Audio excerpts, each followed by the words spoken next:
जय हिंद दोस्तों। DG stud में मैं उज्जवल आपका स्वागत करता हूं। आज जीके की क्लास 2 है। आपको पता ही है कि मैंने एक नई सीरीज़ स्टार्ट की है रेलवे एनटीपीसी और आरआरसी ग्रुप डी एग्ज़ाम के लिए, जो कि जल्द ही होने वाला है। उसके लिए मैंने जीके की बहुत ही इम्पॉर्टेंट क्लास स्टार्ट की है। ठीक है, इससे पहले भी मैंने क्लास 1 में आपको 30 क्वेश्चंस कराया था। इस वीडियो में भी मैं आपको 30 क्वेश्चन कराने वाला हूं। ध्यान से देखिएगा, अपने प्रीवियस नॉलेज से कोरिलेट करने की कोशिश करिएगा। और हाँ, अगर आप इस चैनल पे नए आए हैं तो प्लीज़ सब्सक्राइब ज़रूर कर दीजिएगा और बेल आइकन को दबाना मत भूलिएगा, ताकि जैसे ही मैं वीडियो डालूँ तुरंत आप तक ये वीडियो पहुँच जाए। और अगर आपको कोई कन्फ्यूजन होती है किसी भी क्वेश्चन में या कोई भी सवाल पूछना है तो आप कमेंट बॉक्स में लिख के पूछ सकते हैं। ठीक है, तो चलिए देखते हैं हमारा पहला प्रश्न क्या है। तो पहला प्रश्न है, when सैंग hailed as the prince of pilgrims visited India during the reign of king। अच्छा, तो इसका जवाब देने के लिए आपको 5 सेकंड मिलेंगे, जल्दी बताइए। देखो, ह्वेन सैंग जो हैं वो चाइनीज़ ट्रैवलर थे। इनको कहा जाता है कि जो तीर्थयात्री हैं उनके राजकुमार, तीर्थयात्रियों के राजकुमार कहा जाता है इनको। ये आए थे हर्षवर्धन। ठीक है, हर्षवर्धन के टाइम में, हर्षवर्धन। ठीक है, तो हर्षवर्धन के टाइम में लगभग 3 BCE में। ठीक है, the city of dash is located at the mouth of यांगसे river. देखो, 5 सेकंड मिलेंगे आपको बताने के लिए, जल्दी बताओ। यांगसे रिवर जो है वो आपका लॉन्गेस्ट रिवर ऑफ एशिया है, रिवर ऑफ एशिया। और आपको मैं इसकी खासियत बता दूं, ये चाइना में है। जैसा कि आपको ये सिटीज़ देख के पता चल ही रहा होगा, चाइना आजकल फेमस में है, तो इसलिए इससे रिलेटेड क्वेश्चन आप मान के चलिए ज़रूर आएंगे। तो यांगसे रिवर एशिया की सबसे लॉन्गेस्ट रिवर है और दुनिया की तीसरी सबसे बड़ी लॉन्गेस्ट रिवर है। ठीक है, 3rd longest river of world. तो जल्दी बताइए इसका आंसर। इसका सही आंसर है शंघाई। ठीक है, ये शंघाई, जैसे हमारे देश में मुंबई है, ठीक है, इकोनॉमिक कैपिटल ऑफ इंडिया, वैसे ही चाइना का ये शहर है शंघाई। ठीक है, आगे बढ़ते हैं, अगला क्वेश्चन देखते हैं। Who among the following publishes the economic survey of India. तो जल्दी से बताइए इसका आंसर। इसका सही आंसर होगा मिनिस्ट्री ऑफ फाइनेंस। आपको पता ही है इकोनॉमिक सर्वे क्या होता है। जितने भी IAS के लिए प्रिपरेशन करने वाले कैंडिडेट्स हैं उनको ये तो ज़रूर पढ़ना होता है। ठीक है, देश में साल भर में इकोनॉमी से रिलेटेड, देश की इकोनॉमी से रिलेटेड ये सारी जो गतिविधियां हैं, सारी इन्फॉर्मेशन है इस एक बुक में दी रहती है। तो आगे बढ़ते हैं, अगला क्वेश्चन देखते हैं। Who among the following was the famous qawwali singer. अच्छा, कव्वाली सिंगर कौन है भाई? इसका सही आंसर है नुसरत फ़तेह अली खान। ठीक है, इन्हीं के भतीजे का नाम है राहत फ़तेह अली खान, जिन्हें आप जानते होंगे, जिन्होंने बहुत अच्छे अच्छे गाने गाए हैं। अली खान, और ये एक पाकिस्तानी सिंगर है। Nusrat Fateh Ali Khan is a Pakistani qawwali singer. आगे बढ़ते हैं, अगला क्वेश्चन देखते हैं। The birth anniversary of dash is celebrated as international nurse day. Nurses day every year. ठीक है, तो जल्दी से बताओ इसको क्या कहते हैं, किनको, मतलब किनके बर्थडे पे हम लोग मनाते हैं इंटरनेशनल नर्स डे। इसका सही जवाब है फ्लोरेंस नाइटिंगेल, जो कि इंग्लैंड की रहने वाली थी। हालांकि इनका जन्म इटली में हुआ था। ठीक है, आगे बढ़ते हैं, अगला क्वेश्चन देखते हैं। In dash economies all productive resources are owned and controlled by the government. अच्छा, एक ऐसा शासन जिसमें क्या होता है कि सारी प्रोडक्टिव रिसोर्सेज जो हैं वो गवर्नमेंट के कंट्रोल में होती हैं, तो ऐसी इकोनॉमी को हम लोग कहते हैं सोशलिस्ट इकोनॉमी। ठीक है, आगे बढ़ते हैं, अगला क्वेश्चन देखते हैं। Calcium sulphate dihydrate is commonly known as. देखो, अगर आपने NCERT पढ़ा होगा तो इसका आपको नॉलेज होगा। ये फॉर्मूला होता है डाइहाइड्रेट। ठीक है, 2H2O। तो इसका सही आंसर है जिप्सम। आगे बढ़ते हैं, अगला क्वेश्चन देखते हैं। Which of the following is not a part of the brain. Brain का पार्ट नहीं है। पॉन्स है, मेडुला है, थैलेमस है, पिन्ना नहीं है। ठीक है, pinna is correct answer for this because it is a part of year. ये हमारे कान का पार्ट है। आगे बढ़ते हैं, अगला क्वेश्चन देखते हैं। Lucifer is another name for the planet. किस प्लैनेट का नाम लूसीफर भी कहते हैं? ठीक है, लूसीफर कहते हैं वीनस को। ओके, आगे बढ़ते हैं, अगला क्वेश्चन देखते हैं। Which of the following countries is not a member of the SAARC association. देखो सार्क में टोटल 8 कंट्रीज हैं। ठीक है, 8 में कौन कौन है? इंडिया है अपना, जितने भी इंडियन सब कॉन्टिनेंट वाले कंट्रीज हैं, अफगानिस्तान है, ठीक है, पाकिस्तान है, और श्रीलंका है, और मालदीव्स है, ठीक है, मालदीव्स, और नेपाल है, एंड भूटान है, और लास्ट में बांग्लादेश है। ठीक है, तो अब आंसर तो आपको पता चल ही गया होगा। Answer is China. China is not a part of SAARC. ठीक है, ये सार्क का पार्ट नहीं है, और ये 8 देश सार्क के पार्ट हैं। आगे देखते हैं। The last recognised king of the Gupta line was. अच्छा, गुप्ता रूलर का आखिरी राजा कौन था? तो इसका सही जवाब है विष्णुगुप्त। आगे बढ़ते हैं। The process of coating grooves और engravings in ornaments with colored enamels is called। देखो इसमें क्या होता है कि किसी मेटल की, ठीक है, ऑर्नामेंट्स पे यानी ज्वेलरीज वगैरह पे या दीवारों पे क्या करते हैं, मेटल की एक पतली सी चादर चढ़ा देते हैं, उसे हम कहते हैं मीनाकरी। ठीक है, मीनाकारी कहते हैं। और ये मेनली फेमस है, स्टार्टिंग मेरे ख्याल से राजस्थान में हुआ था। इसको लेके आए थे मुगल्स। ठीक है, इस आर्ट फॉर्म को मुगल्स लेके आए थे इंडिया में, फ्रॉम पर्शिया से लेके आए थे। यानी पर्शिया किसको कहते हैं, किसका पुराना नाम है, मुझे आप कमेंट बॉक्स में लिख के बताएंगे। ठीक है, पर्शिया किस देश का पुराना नाम है। चिकनकारी, ये तो अपने लखनऊ में बड़ा फेमस है चिकनकारी। ठीक है, ये भी कपड़े ये एम्ब्रॉयडरी से रिलेटेड है। फूलकारी ये पंजाब में होता है, ये भी आपको पता ही होगा। ओके, और जरदोजी भी कपड़े से रिलेटेड ही आर्ट फॉर्म है। ये मेनली ईरान में होता है, इंडिया में भी होता है लेकिन ईरान से ही इसकी शुरुआत हुई थी। चलो आगे बढ़ते हैं, अगला क्वेश्चन देखते हैं। Is the largest city in Sri Lanka. India Sri Lanka का मैच तो इन सब जगह होता है, नहीं नोगोम्बो में तो नहीं सुना है मैंने, कोलंबो में होता है, जाफना में होता है, कैंडी में होता है, और श्रीलंका का सबसे लार्जेस्ट सिटी कोलंबो ही है। ठीक है, यानी कि श्रीलंका की कैपिटल। आगे बढ़ते हैं। The Gupta rulers imposed a fine called. अच्छा, एक फाइन लगाते थे which was प्लफ tax paid by every cultivator owning अ प्लफ। अच्छा, जिस भी किसान भाई के पास हल होता था, ठीक है, हल होता था, उनको ये टैक्स देना पड़ता था, और उसे कहते हैं हली वकारा। तो नाम से ही पता चल रहा है हली आ रहा है इसमें। ठीक है, हली वकारा टैक्स देना पड़ता था। आगे बढ़ते हैं।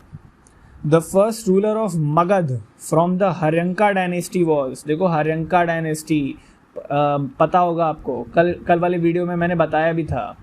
ठीक है, ये है बिम्बिसार, जिनके बेटे का नाम क्या है, अजात शत्रु।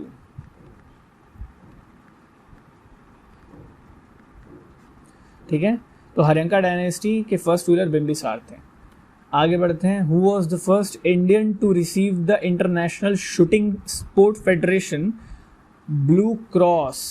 देखो ये भी इंपॉर्टेंट है, शूटिंग से रिलेटेड है। शूटिंग से रिलेटेड इंपॉर्टेंट नाम हमारा जो सामने आता है वो आता है अभिनव बिंद्रा जी का, तो यही इसका सही आंसर है। ठीक है, आगे बढ़ते हैं। 1 हॉर्स पावर इज अप्रॉक्सीमेटली। ये देखो, ये तो स्टूडेंट्स को पता ही होना चाहिए, फिजिक्स का बहुत ही इजी क्वेश्चन है। इसका सही आंसर होगा 746 वॉट, यानी कि आंसर नंबर 2। आगे बढ़ते हैं। The major component of modern Olympic gold medals is. अच्छा, ओलंपिक गोल्ड जो होता है, गोल्ड मेडल जो होता है, उसमें आपको पता है सबसे ज़्यादा जो मिलाया जाता है वो रहता है सिल्वर, लगभग 210 ग्राम, और बाकी का बचा 6 ग्राम आपका गोल्ड होता है। गोल्ड होता है वो भी 24 कैरेट। ठीक है, आगे बढ़ें। तो ये तो यार एक तरह से जीतने वाले के साथ तो धोखा ही है। आप गोल्ड मेडल के नाम पे पूरा का पूरा सिल्वर ही दे रहे हो, 210 ग्राम तो सिल्वर ही है। ठीक है, आगे बढ़ते हैं। Private ownership of the means of production is feature of dash economy. अच्छा, प्राइवेट ओनरशिप किस में होता है, कौन से किस तरह के सोसाइटी में होता है? कैपिटलिस्ट टाइप ऑफ इकोनॉमी में होता है। ठीक है, इकोनॉमी कह लो, सोसाइटी कह लो, कैपिटलिस्ट टाइप।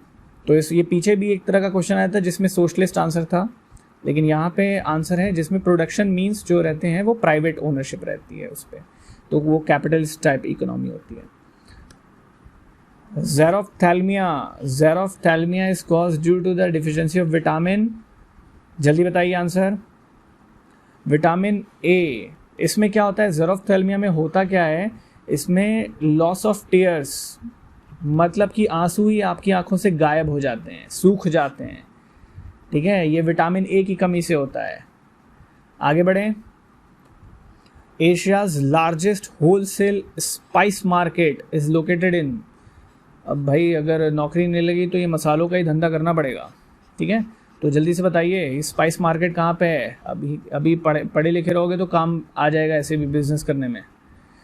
सबसे बड़ा स्पाइस मार्केट जो है वो है दिल्ली में। आगे बढ़ते हैं। The Vedic civilisation in India flourished along the river. जो वैदिक सिविलाइजेशन है, ठीक है, एंशिएंट इंडिया का आपसे हिस्ट्री का क्वेश्चन है, पूछा गया है। इसका सही आंसर है सरस्वती। सरस्वती रिवर का अब कोई अस्तित्व नहीं है, लेकिन कहते हैं कि ये पाकिस्तान से होते हुए, ये हरियाणा से होते हुए पाकिस्तान में जाती थी। ठीक है, सरस्वती रिवर। तो इसका आगे अगला क्वेश्चन देखते हैं।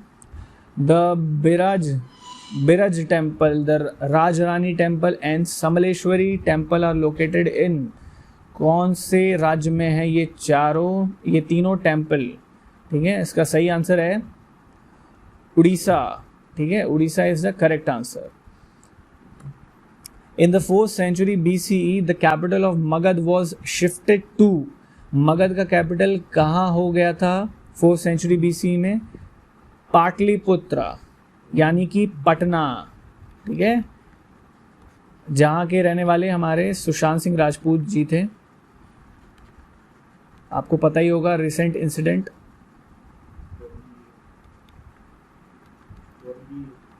हाँ, थे मैं बोल रहा हूँ क्योंकि अब ये नहीं है। ठीक है, आगे बढ़ते हैं। The 14th Dalai Lama resides in. Dalai Lama आपने सुना ही होगा कि अभी कहाँ पे रह रहे हैं। देखो 1950s में क्या हुआ था, चाइना वालों का तिब्बत पे अटैक हुआ था।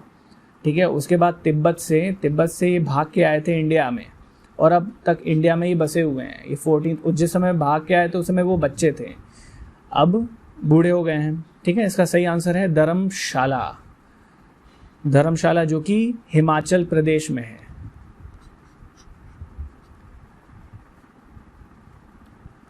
तो अगला क्वेश्चन ये है, the Harshacharita is biography of Harshavardhana the ruler of Kannauj, composed in Sanskrit by his court poet. तो देखो इसका सही आंसर होगा बाण भट्ट ने लिखी थी हर्षचरिता। आगे बढ़ते हैं। Which of the following is not a folk dance belonging to the union territory of Jammu and Kashmir. वाह, जम्मू कश्मीर को अब एग्जामिनेशन में भी आपको यूनियन टेरिटरी यूज़ करना है। अब ये आपका स्टेट नहीं रहा। तो इसका सही आंसर है धूमल है, रौफ भी है, हफीज़ा भी है, दंगी नहीं है। ठीक है, दिस इज़ आपका यहाँ पे करेक्ट आंसर है क्योंकि ये हिमाचल प्रदेश में है। हिमाचल प्रदेश का फोक डांस है।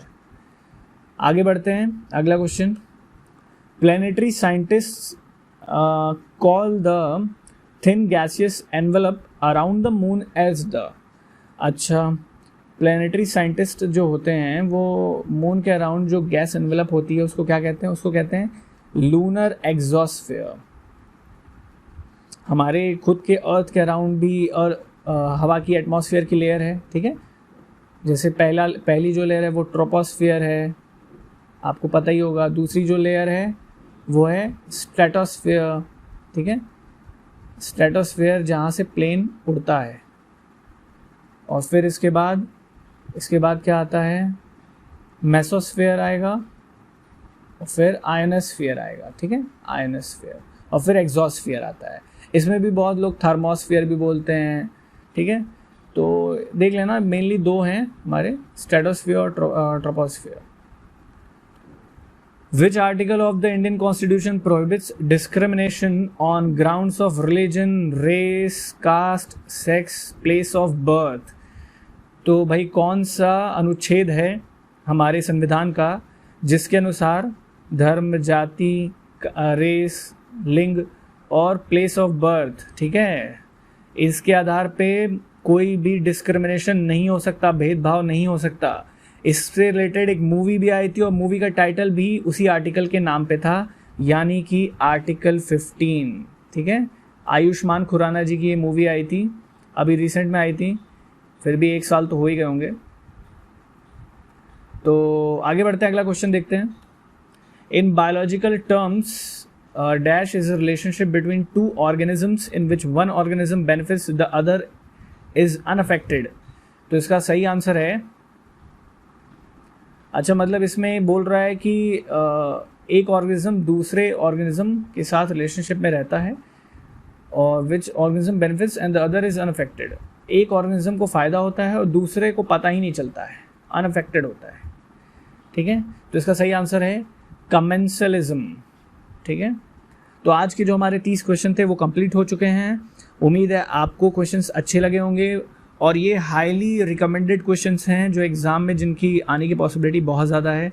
तो इनको बार बार देखते रहना, ठीक है। एक बार समझ में नहीं आता है तो दोबारा देख लेना, याद हो जाएगा। जो मंदिर के नाम आए थे उड़ीसा के, उनको बस एक बार देख लेना कि हाँ ये मंदिर यहाँ पे हैं, उड़ीसा में हैं, और कुछ ज़्यादा जानने की ज़रूरत नहीं है, ठीक है। और वीडियो पसंद आया होगा तो प्लीज़ लाइक ज़रूर कर देना, शेयर करना अपने दोस्तों के साथ, आपके दोस्तों का भी फ़ायदा हो। और कमेंट बॉक्स में आपकी जो भी क्वेरी हो मुझे लिख के बताना। वीडियो को लाइक, शेयर, सब्सक्राइब तीनों चीज़ कर देना, ठीक है। तो आज के लिए इतना ही, मिलते हैं कल नए 30 क्वेश्चंस के साथ। Thank you.